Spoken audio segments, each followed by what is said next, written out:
warahmatullahi wabarakatuh. Nahmaduhu wa nusalli wa nusallimu ala rasulihil karim hamidan wa musalliyan wa musalliman amma ba'du. Jamaah subuh yang berbahagia. Korsdek prorawuh hadani Allah wa iyyakum wa nafa'ana bihi wa bi ulumihi wa amattana bi asrarihi wa a'adda alaina min barakatihi fid dharain amin.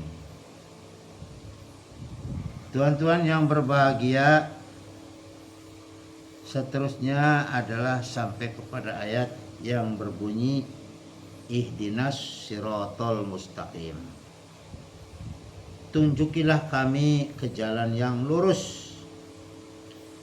Ayat ini menerangkan bentuk pertolongan yang diinginkan kita. Seolah-olah akan dikatakan, bagaimana aku menolong kalian? Mereka menjawab, tunjukilah kami ke jalan yang lurus. Di samping itu, penutupan dengan doa setelah sempurnanya ibadah merupakan kaidah syar'iyah. Di dalam kitab tafsir At-Taisir dikatakan bahwa iyyaka na'budu wa iyyaka nasta'in itu menampakkan tauhid. Iyyaka na'budu menampakkan tauhid, sedangkan wa iyyaka nasta'in memohon pertolongan supaya tetap bertauhid. Iyyaka na'budu adalah penampakan tauhid, dan seterusnya wa iyyaka nasta'in memohon pertolongan supaya tetap bertauhid. Kemudian ihdina adalah permohonan supaya diberi keteguhan di dalam menjalankan agama, yaitu beribadah dan memohon pertolongan hanya kepada Allah saja. Keteguhan dalam berpegang kepada hidayah itu merupakan kebutuhan yang penting, dan itulah yang dimohon oleh para nabi dan para wali sebelum kita semua. Yusuf alaihi salam telah berkata, wafatkanlah aku dalam keadaan berserah diri. Para tukang sihirnya Fir'aun, kisah Fir'aun, setelah menyatakan mukjizat yang dimiliki oleh Nabi Musa, atau singkatnya syairnya itu tidak mampu mematahkan mukjizatnya Nabi Fir'aun, akhirnya telah beriman. Setelah beriman itu Fir'aunnya murka. Kurang lebih begitu hikayahnya. Kemudian berkata, wafatkanlah kami dalam keadaan berserah diri. Dan para sahabat berkata, wafatkanlah kami bersama orang-orang yang berbuat kebaikan. Pernyataan itu lebih mudah diterima akal sehat, disebabkan tidak patut bersandar kepada keadaan lahir, karena kadang-kadang keadaan itu di kemudian hari berubah, sebagaimana keadaan iblis, Barsiso, dan Bal'am bin Ba'uro.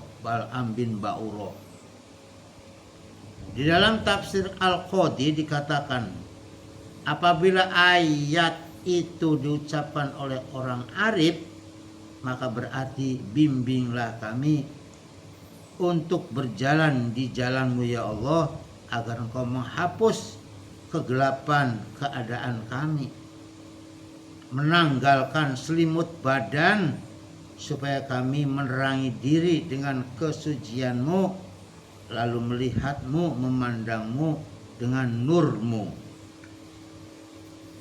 Berkata Al-Fanari mengatakan bahwa berjalan di jalan Allah istilah saja, artinya menapaki perintah Allah dengan segala rintangan yang dihadapinya, dikatakan bahwa berjalan di jalan Allah itu tidak ada ujungnya.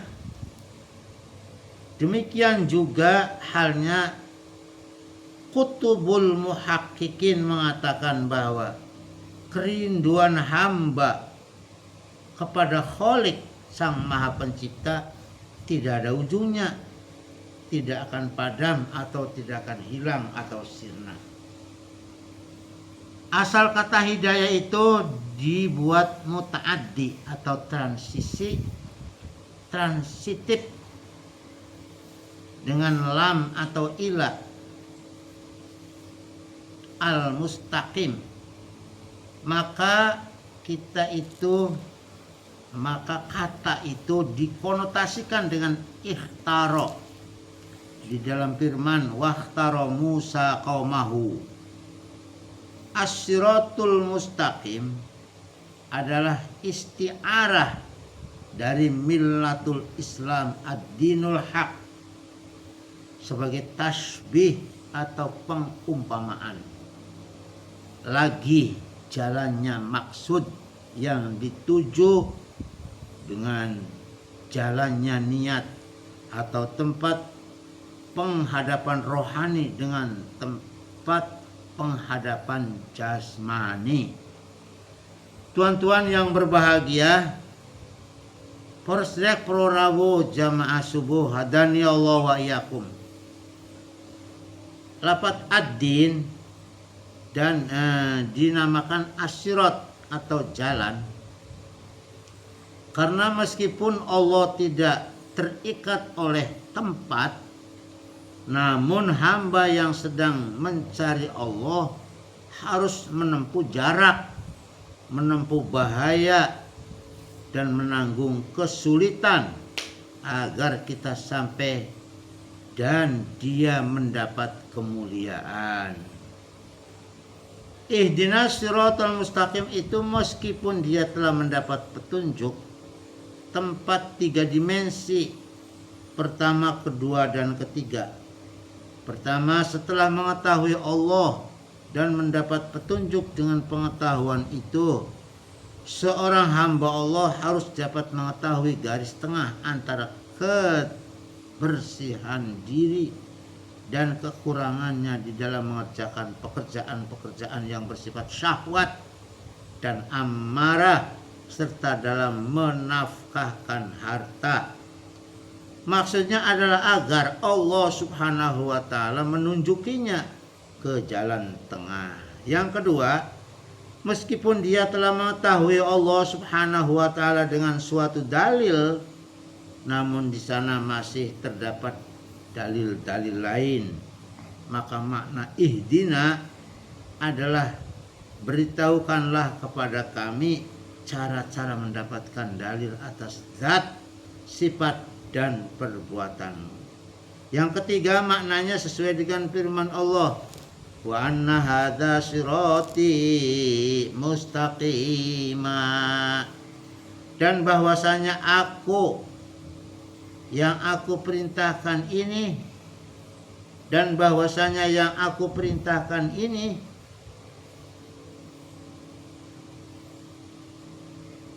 wa inna hadza sirati mustaqima, yang kami perintahkan ini adalah jalanku yang lurus, adalah permohonan dipalingkan dari selain Allah, meskipun dari dirinya sendiri berserah diri sepenuhnya kepada Allah apabila dia diperintahkan supaya menyembelih putranya seperti Ibrahim alaihissalam Nabiullah al-Khalil, supaya pasrah untuk menyembelih Ismail putranya, supaya melemparkan dirinya ke laut seperti Nabi Yunus, supaya berguru meskipun dirinya telah mencapai derajat tertinggi seperti Nabi Musa, dia ulul azmi, dia rasul dan juga seorang nabi, atau supaya bersabar terhadap pembunuhan di dalam menjalankan amar ma'ruf nahi mungkar, yaitu Nabi Yahya dan Nabi Zakaria. Maka dia akan melakukannya. Oleh karena itu firman Allah Subhanahu wa taala selanjutnya adalah siratal ladzina an'amta alaihim, jalan orang-orang yang telah engkau beri nikmat. Tidak dikatakan jalan orang-orang yang dipukul dan dibunuh. Pernyataan seperti ini dimaksudkan untuk memberikan kemudahan dan pendorong manusia untuk menyukai kedudukan para nabi dan para wali dari segi kenikmatannya. Kemudian perkara istiqomah atau kelurusan yang seimbang dan ketetapan di dalam istiqomah itu merupakan perkara sulit. Tuan-tuan yang berbahagia, kalau kita melihat orang yang dianggap baik, bahkan dianggap oleh kita idola, itu sebetulnya nilai itu setelah berhasil melewati ujian. Sebetulnya riwayat hidup mereka itu susah payah, tapi telah dilewati dengan baik. Sampai-sampai Nabi mengatakan orang yang paling berat ujiannya adalah para nabi, para rasul, tapi sanggup mengatasinya. Maka ada orang yang kalau lagi menghadapi soal asmara ngaji surat Yusuf. Padahal kalau kita membaca dengan teliti isinya surat Yusuf tuh penderitaan yang panjang sejak mulai kecil oleh Nabi Yusuf alaihissalam. Tidak ujug-ujug berhasil, tapi dihadapinya dengan tabah. Ini maksud daripada ihdinas siratal mustaqim begitu. Jadi enaknya baik, tapi dipelajari perjalanan hidupnya menghadapi ujian yang berat itu, beliau-beliau itu berhasil. Ada orang yang senang berdoa. Doa Nabi Sulaiman alaihissalam, yang ternyata Nabi Sulaiman itu zaman sekian puluh tahun berhasil gul. Ya hartanya berhasil, ya jabatannya sebagai raja dan juga sebagai Rasulullah. Sehingga tidak pernah ada yang menyaingi kekayaannya sampai saat ini seseorang yang melebihi daripada nasib keberhasilannya Nabi Sulaiman alaihissalam.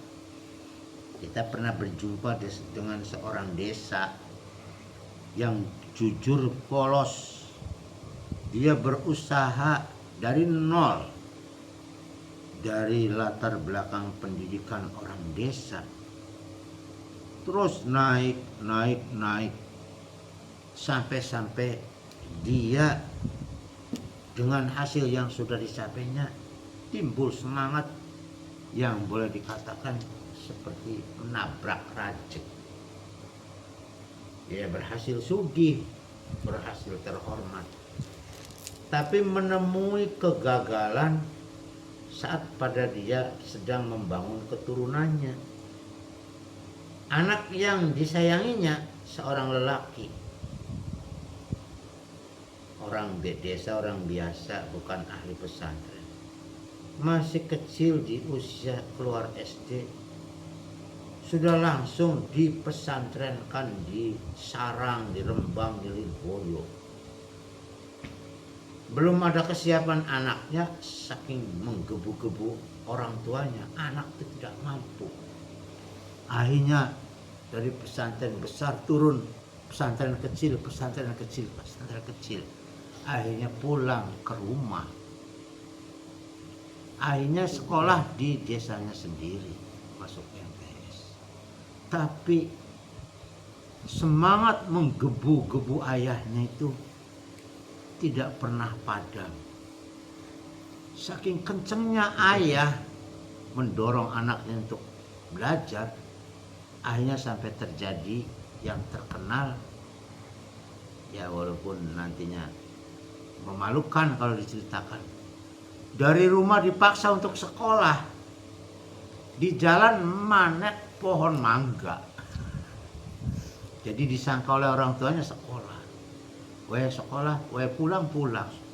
Itu sering, dan lama-lamanya dipaksa, akhirnya stres. Saat menghadapi kesulitan, anaknya menghadapi ketidakmampuan, bapaknya meninggal dunia, akhirnya stres beneran sampai sekarang. Mengira bahwa orang pesantren jauh langsung pinter, ternyata isinya itu penderitaan, isinya itu perjuangan belajar. Maka ada istilah ngukur kemampuan anak itu diukur. Tidak boleh orang tua mendidik anak dalam istilah paksaan. Akhirnya jebol, anaknya stres. Bapaknya mati, anaknya stres tenan. Kekayaan titipan dari Allah yang tadinya dibanggakan, akhirnya diambil kembali oleh Allah, hidupnya menderita. Jamaah yang berbahagia, inna li nafsika 'alaika haqqan wa li zawjika 'alaika haqqan wa li jiwarika 'alaika haqqan fasum wa abtir wa qum wa nam. Sabda Rasulullah sallallahu alaihi wasallam, diri kalian mempunyai hak atas kalian, istri kalian mempunyai hak atas kalian,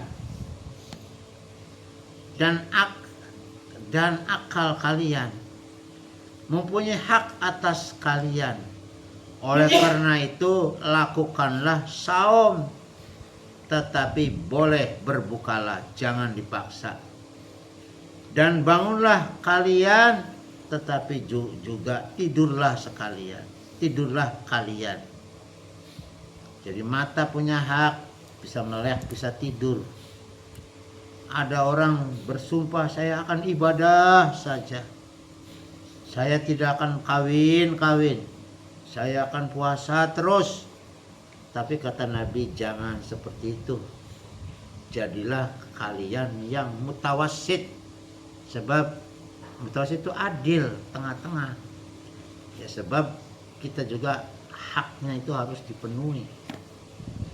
Jangan dipaksakan. Memang yang itu tadi saya melihat sendiri tetangga. Memang dirinya kuat menghadapi ujian sampai berhasil, tapi pada giliran anak belum tentu kuat, dipaksa-paksa. Maka demikian pula di dalam segala sifat dan segala sikap memerlukan garis pertengahan ini. Berlaku pula sebagaimana firman Allah, wala tajhar bi sholatika wala tukhafiz biha, dan janganlah kamu mengeraskan suaramu di dalam sholatmu, dan jangan pula merendahkannya. Mendengar kiai yang menurut saya masih menjelaskan tentang syariat, itu bahwa yang namanya doa sholat itu jangan keras-keras, dan juga jangan dibaca di dalam hati diam, tapi standarnya harus dibaca dengan bisik-bisik. Ukurannya supaya kedengar telinga sendiri. Tapi kalau kita pernah sholat berjamaah di Kempek, itu kedengaran suit-suitnya, bahkan berjamaah suat-suit. Ditegur pula oleh sebagian orang alim lainnya. Tapi sulit untuk dirubah.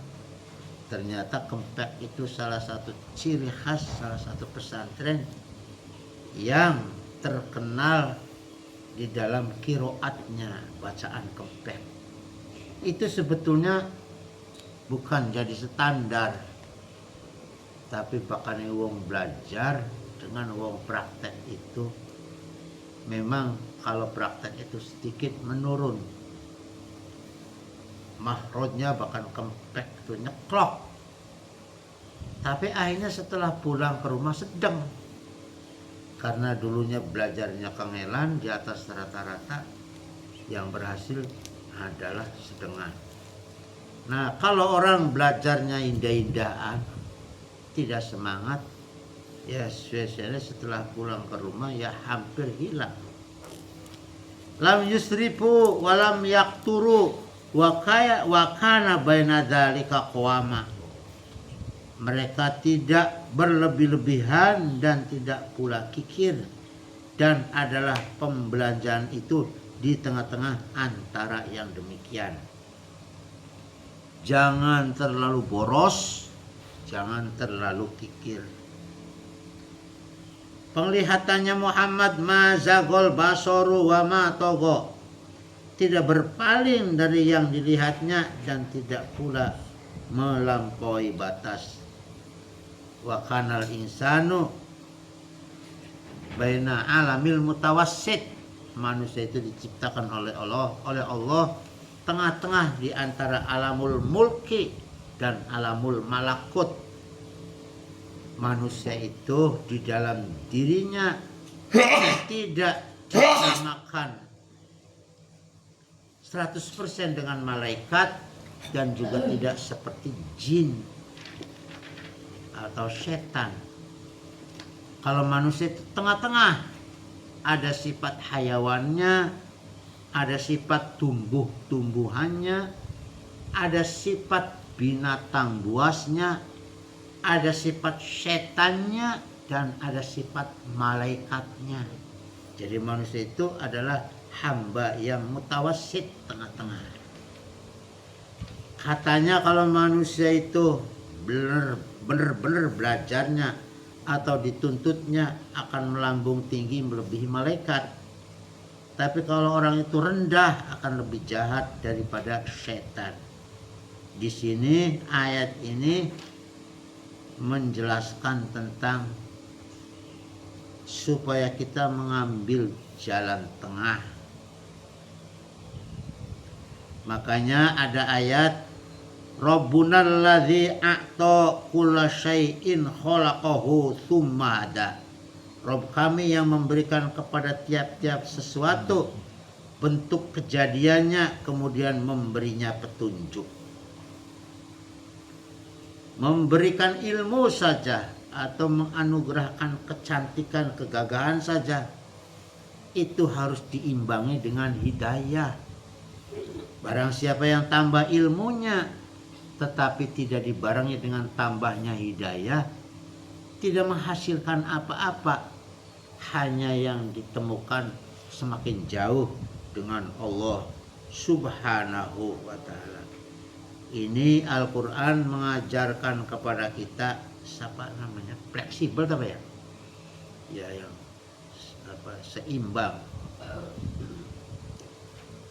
Tuan-tuan yang berbahagia, Allah Subhanahu wa ta'ala Rabbul Alamin itu mengendalikan semesta ini seimbang. Tidak miring condong ke sana atau berat sebelah. Seperti contoh kita mengambil ayat Al-Quran. Lau basatallahu rizqa man fil ardi, lau basatallahu rizqa li ibadihi labago man fil ardi. Kalau sekiranya Allah Subhanahu wa ta'ala meluaskan rizki kepada seluruh hambanya, manusia ini umpama sugih kabeh, labago man fil ardi, akan terjadi ketidakseimbangan. Penduduk manusia yang ada di bumi akan melampaui batas. Walaki yunazzilullahu ta'ala biqadari ma yasha. Walaki yunazzilullahu ta'ala, akan tetapi Allah menurunkan rizkinya itu liqadari ma yasha, berdasarkan ukuran sesuai yang dikehendakinya. Mulanya ana wong beli sabar pengen sugih maksa-maksa. Ana wong ingin mencapai sesuatu maksa-maksa. Karena menuntut kasih sayang dan keadilan Allah. Tapi Allah kadang-kadang tidak mengabulkannya. Sebab Allah tahu seandainya dikasih akan terjadi ketidakseimbangan. Walaki yunazzilullahu ta'ala, akan tetapi Allah menurunkan rizkinya itu kepada hambanya biqodarin, kelawan ukuran mayasya, sesuai yang dikehendakinya. Jadi Allah itu sudah menciptakan makhluk itu berpasang-pasangan. Ana sing sugih berhasil, ana sing biasa saja. Jadi ana sing gelem menggawe diupah karena butuh upah. Ada orang kaya tidak bisa menyempatkan waktunya. Allah Subhanahu wa ta'ala kalau mau, manusia itu taat semua. Tapi Allah tidak. Seandainya ada kata-kata begini, insya Allah tidak melenceng.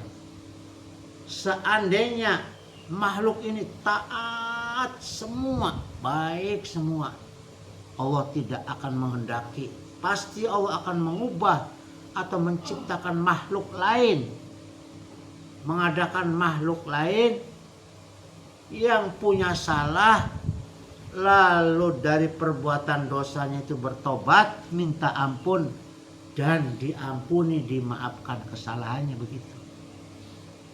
Jadi jangan memaksa arus. Akhirnya bentrokan Mas Rudi. Ya, pembela Habib Rizik karo Laskar Sabilillah, wong Islam karo wong Islam. Itu karena memaksakan. Tuan-tuan yang berbahagia, mungkin mereka alasannya kuat karena bertahan. Tapi kalau kita melihat sejarah, masih zaman sahabat, zaman tabi'in, Nabi, anaknya Fatimah, menantunya Ali, cucunya Hasan dan Husain, cucu kesayangan Nabi, kenapa bentrok sampai terjadi pembunuhan? Yang membunuh itu bukan orang kafir, sesama sahabat tabi'in. Ini harus kita bisa memandang dengan jeli, dengan penuh hikmah. Kenapa itu terjadi? Mungkin karena alasan yang kurang fleksibel, maksa, sehingga digambarkan seperti paku, bener lurus jujur, orang bisa dienggak-enggok. Paku bisa bengkok kudu digedik, tapi saya bisa digedik bengkok, diluruskannya juga alot, kudu digedik. Beda dengan janur kuning, melengkung, dilepas akan lurus lagi. Maka daripada itu mengambil ayat ini kesimpulan bahwa jadi orang itu aja kaku kayak linggis, fleksibel. Seandainya seorang keprajuritan digembleng di barak, disiplin. Kalau disiplin di barak, dibawa pulang ke rumah, bisa-bisa istrinya atau anaknya dikamplok. Jadi ada batasan tersebut. Ya kalau lagi di barak tempat latihan memang harus disiplin. Jadi kamplongnya di kamplong. Nah, tapi kalau sudah di rumah, kedisiplinan di barak yang nggak usah dibawa-bawa. Maka manusia itu perlu bijak di dalam menata atau meniti kehidupan itu, pinter-pinteran. Akhirnya pengajian kita pada subuh hari ini berharap mendapatkan banyak manfaat, dan ilmu yang kita serap membuat kita semakin dewasa, bersikap, karena dunia ini terus bergerak. Kalau tidak dibarengi dengan keseimbangan, memang mengajarkan orang pintar itu penting, tapi bahkan tidak dibarengi dengan kebenaran, dengan hikmah, dengan akhlak, ya akhirnya hilang keseimbangan. Mudah-mudahan bermanfaat. Kita tutup dengan doa kibarat majlis. Subhanakallahumma wa bihamdika asyhadu an la ilaha illa anta astaghfiruka wa atubu ilaik. Wassalamualaikum warahmatullahi wabarakatuh.